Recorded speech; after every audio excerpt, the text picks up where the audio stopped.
I learned pretty early on about the peaks and troughs in the industry and found it really valuable lesson to learn a bit of resilience, I guess, and swallow my ego and not necessarily balk at the idea of going backwards for a little while if I needed to make a living, basically.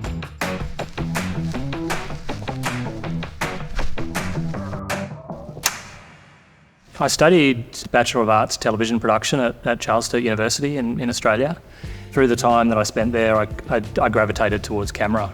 Quickly realised that it was the documentary work that I enjoyed the most, and predominantly natural history. I was very fortunate to work as an assistant for 3 or 4 of Australia's very kind of world-renowned wildlife cinematographers, and that was kind of the basis of my early shooting learning, I guess. I worked a lot with a cinematographer called Rory McGuinness, who was an underwater specialist. There was a job that Rory couldn't shoot on dolphins in Western Australia. That was my first shooting job, so I was really fortunate. Actually, it was a BBC Natural World, so to have that as your first shooting job, pretty remarkable. I thought, well, here I go, I've cut my teeth now and I'm shooting fairly high-end programs.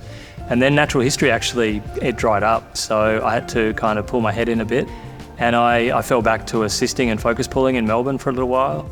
One of the great things about Sony cameras within their cinema line is that they have different tiers of cameras that start kind of at the lower end and all the way up to the Venice 2 at the high end. But importantly, each of those cameras have something usually that's specifically very good about that particular camera. Beautiful. So one of my most recent projects is a feature documentary called The Pool, where we documented a year in the life of the Sydney Icebergs pool, which is on Bondi Beach. It's a very difficult location to shoot in. There's a lot of salt spray. There are very few angles or positions you can be with a camera that are safe. We really wanted to make the pool the lead character of that film. So we really wanted to include the pool in virtually every shot of the film. The Sony lineup was perfect for that job for me because it allowed me to shoot most of the content on my Venice camera, which is, as we know, it has a really beautiful image.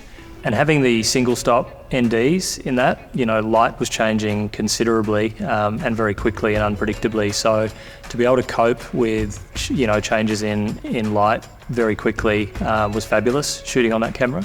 I also shot some of the film on the FX6 and the FX3 in an underwater housing. So using all Sony cameras to shoot the different parts of the film made the picture grade much easier. Everything was shot in S-Log3, Sony's colour space.